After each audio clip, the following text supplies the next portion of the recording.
Ao parabenizar o novo ministro do Supremo Tribunal Federal, André Mendonça, o deputado federal Coronel Tadeu explicou o significado da aprovação pelo Senado do candidato indicado pelo presidente Jair Bolsonaro. Coronel Tadeu apontou que Mendonça recebeu 47 votos e afirmou: uma votação muito expressiva que simboliza, antes de tudo, a querência dos senadores pelo conservadorismo. O deputado explicou: é essa pauta que o ministro vai levar para dentro do Supremo Tribunal Federal. Nós precisamos muito preservar a família, a igreja, o trabalho, instituições consagradas que merecem todo o respeito da população brasileira, do parlamento brasileiro, do presidente Jair Bolsonaro e também da Suprema Corte. Muitos brasileiros estão vivendo sob o jugo de uma ditadura em que seus direitos e garantias fundamentais estão sendo desrespeitados. O país tem presos políticos e jornais, pessoas e sites censurados.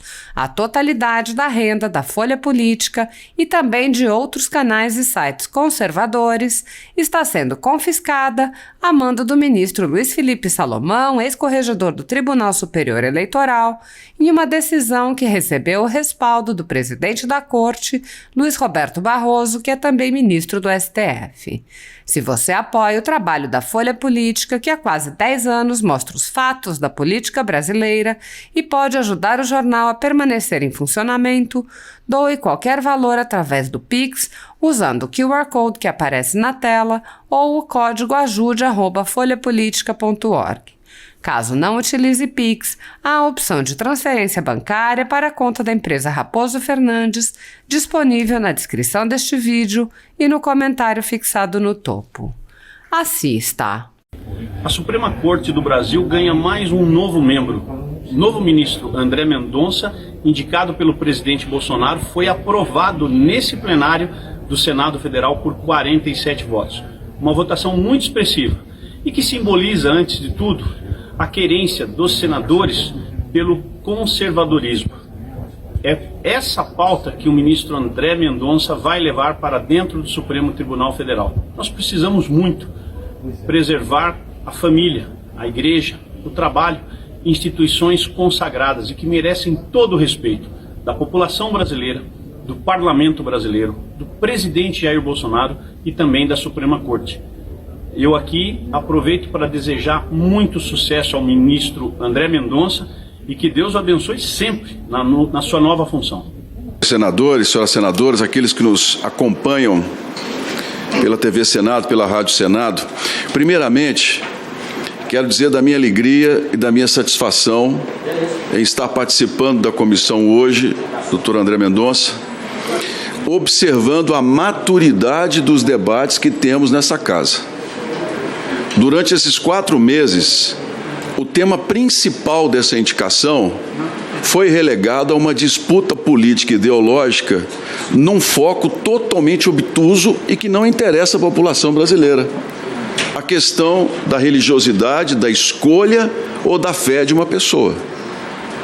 Esse debate que ganhou corpo, em boa parte, inclusive, da imprensa, é um debate injusto, inconstitucional, e que não nos leva a absolutamente nada, inútil.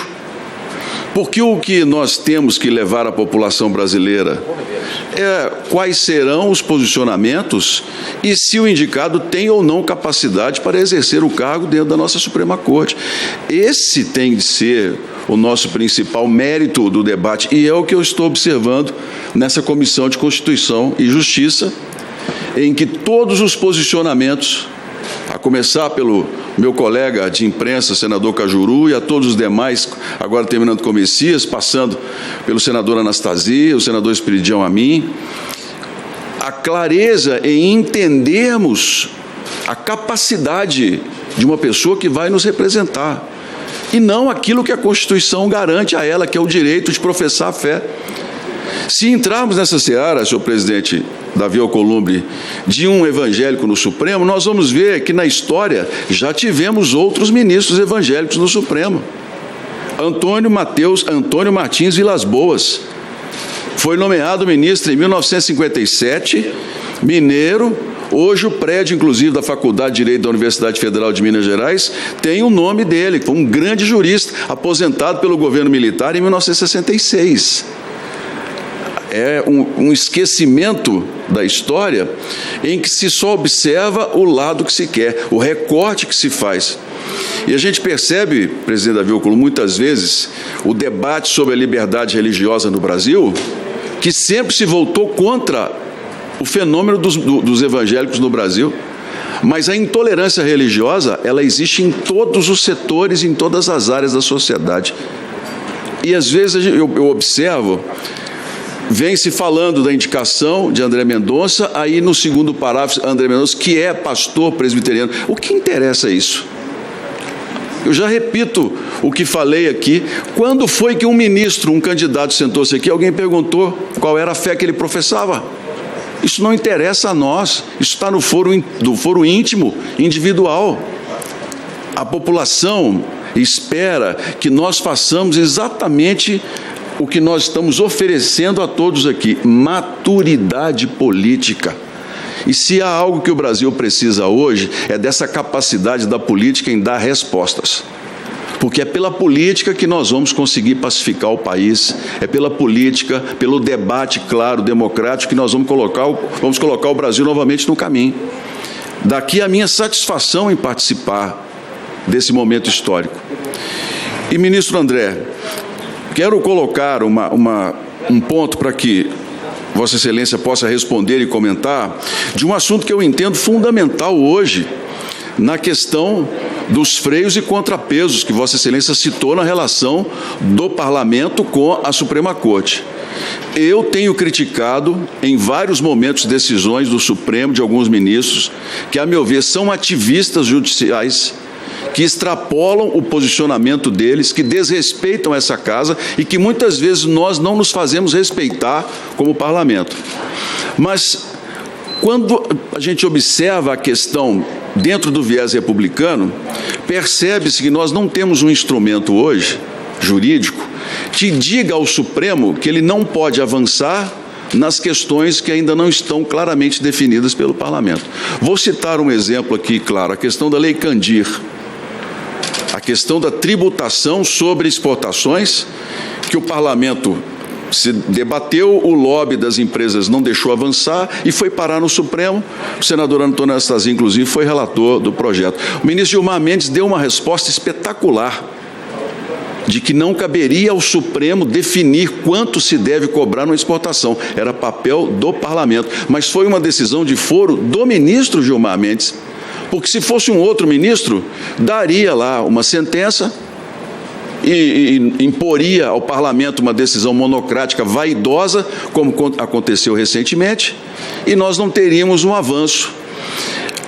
O próprio ministro Dias Toffoli, no encontro que teve conosco no PSD, nós colocamos com muita franqueza esse posicionamento de voltar o STF a respeitar o parlamento nas decisões em nome da população, porque é assim que funcionam os poderes. E o ministro nos colocou que seria necessário esse instrumento, porque hoje a Constituição não diz claramente, mas toda vez que provocado o judiciário, ele tem que dar uma resposta e abre para as decisões, como eu disse, monocráticas.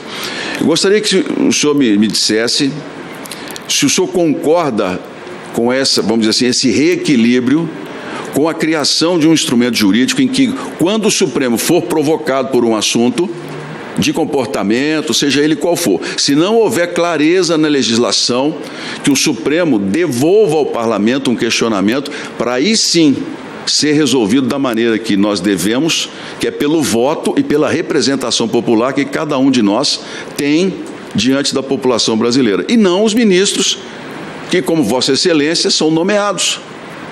Porque se querem legislar, que se candidatem, que façam como nós, que enfrentem a população, que digam para que vieram.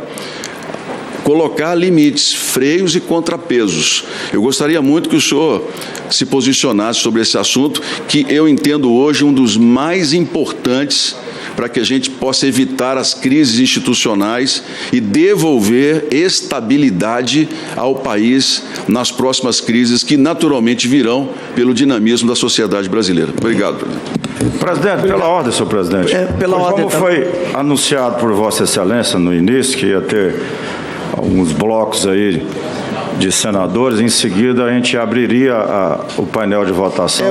Como aumentou o número de inscritos, eu vou abrir o bloco